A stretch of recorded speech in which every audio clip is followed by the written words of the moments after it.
Salam semuanya, saya Mira Trisyani Kuryaman, dosen Fakultas Keperawatan Universitas Padjadjaran. Pada kesempatan ini, kita akan membahas etika dan keamanan sistem informasi kesehatan.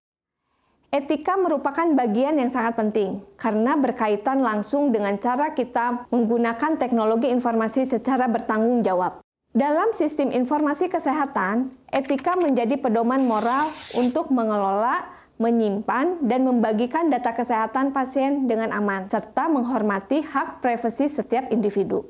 Mengapa etika sangat penting? Karena data kesehatan merupakan data yang sangat sensitif. Di dalamnya terdapat informasi mengenai riwayat penyakit, kesehatan mental, penggunaan obat, hingga informasi genetik pasien. Apabila data tersebut bocor atau disalahgunakan, dampaknya bisa sangat besar.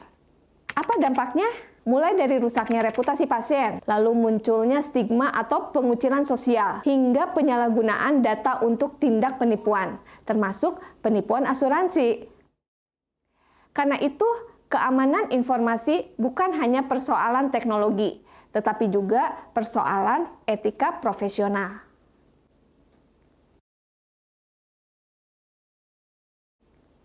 Regulasi di Indonesia. Di Indonesia, tata kelola privasi dan keamanan sistem informasi kesehatan telah diatur melalui berbagai peraturan undang-undangan. Beberapa regulasi yang menjadi dasar adalah yang pertama, Undang-Undang Nomor 17 Tahun 2023 tentang Kesehatan. Undang-undang ini menjadi payung hukum utama dalam penyelenggaraan pelayanan kesehatan di Indonesia. Yang kedua, Undang-Undang Nomor 27 Tahun 2022 tentang Perlindungan Data Pribadi. Melalui undang-undang ini, data kesehatan dikategorikan sebagai data pribadi yang bersifat spesifik atau sensitif, sehingga memperoleh perlindungan hukum yang lebih ketat. Yang ketiga, Peraturan Menteri Kesehatan Nomor 24 Tahun 2022 tentang rekam medis. Peraturan ini mewajibkan fasilitas pelayanan kesehatan untuk menerapkan rekam medis elektronik sebagai bagian dari transformasi digital kesehatan. Dan yang keempat, Undang-Undang Nomor 1 Tahun 2024 tentang perubahan kedua atas Undang-Undang Informasi dan Transaksi Elektronik atau UU ITE.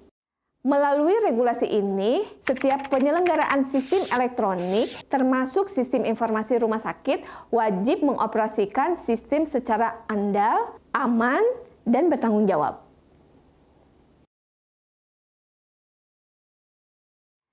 Bagaimana mengimplementasikan etika melalui RBAC? Lalu bagaimana etika tersebut diterapkan dalam praktik sehari-hari? Salah satu implementasi yang paling penting adalah Role Based Access Control, atau yang tadi saya sudah sebutkan, RBAC. RBAC merupakan mekanisme pengaturan hak akses berdasarkan peran dan tanggung jawab masing-masing tenaga kesehatan. Dengan kata lain, tidak semua orang dapat melihat seluruh data pasien. Setiap profesi hanya dapat mengakses informasi yang memang diperlukan untuk menjalankan tugasnya. Contoh penerapan RBAC ini sebagai contoh yaitu dokter spesialis misalnya memiliki hak untuk membaca, mengisi, dan memperbaharui rekam medis pasien yang ditanganinya. Sedangkan perawat dapat melihat instruksi dokter, mencatat tanda-tanda vital, serta mendokumentasikan pemberian obat, tetapi tidak berwenang mengubah diagnosis utama pasien. Lalu bagaimana dari fungsi apoteker? Di sini apoteker hanya mengakses informasi yang berkaitan dengan resep obat saja dan identitas dasar pasien tanpa perlu melihat riwayat pasien secara lengkap. Sedangkan petugas administrasi atau kasir hanya dapat melihat data identitas pasien saja atau informasi pembayaran tanpa memiliki akses terhadap data klinis pasien. Nah, mengapa RBAC ini penting dan bagaimana penerapan RBAC memberikan banyak manfaat? Yang pertama, menjaga kerahasiaan data pasien. Jadi hanya petugas yang memiliki kewenangan yang dapat mengakses informasi medis tertentu. Yang kedua, mengurangi resiko kebocoran data dari dalam organisasi. Jika satu akun mengalami gangguan keamanan, maka akses pelaku tetap terbatas sesuai hak akses akun tersebut. Dan yang ketiga, meningkatkan akuntabilitas, di mana setiap aktivitas akses terhadap rekam medis dapat ditelusuri, sehingga penyalahgunaan data lebih mudah terdeteksi. Lalu yang keempat, membantu fasilitas pelayanan kesehatan memenuhi ketentuan hukum mengenai perlindungan data pribadi dan rekam medis elektronik.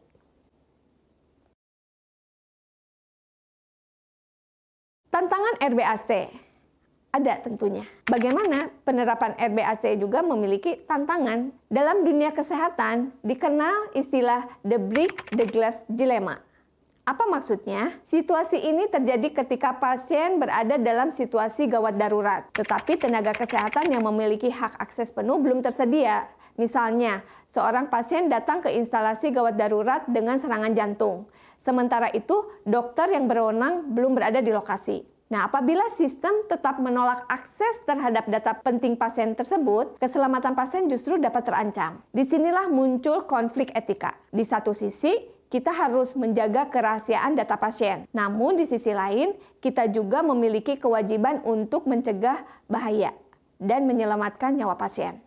Solusinya ada break the glass, yaitu untuk mengatasi kondisi tersebut, di mana sistem informasi menyediakan mekanisme yang disebut break the glass. Melalui mekanisme ini, tenaga kesehatan yang sebelumnya tidak memiliki hak akses dapat membuka data penting pasien tadi, khusus dalam kondisi darurat, tenaga kesehatan tersebut dapat mengakses. Namun setiap akses harus tercatat secara otomatis dan setelah tindakan selesai, pengguna wajib memberikan alasan atau justifikasi tertulis. Dengan demikian, keselamatan pasien tetap menjadi prioritas tanpa mengabaikan prinsip akuntabilitas dan keamanan informasi.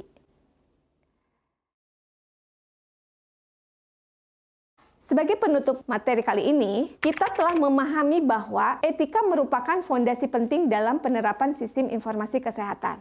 Kita juga telah mempelajari bagaimana role-based access control membantu menjaga kerahasiaan data pasien, sekaligus memastikan setiap tenaga kesehatan bekerja sesuai kewenangannya. Hal yang paling penting untuk diingat adalah saat kita bekerja di fasilitas pelayanan kesehatan, utamakan sistem menentukan informasi apa yang boleh diakses dan apa yang tidak boleh diakses. Gunakan hak akses tersebut hanya untuk kepentingan pelayanan pasien serta dengan penuh tanggung jawab tentunya. Karena menjaga keamanan data pasien adalah bagian dari etika profesi, sekaligus bentuk nyata dalam mewujudkan keselamatan pasien. Terima kasih telah menyimak materi ini. Sampai jumpa pada materi berikutnya.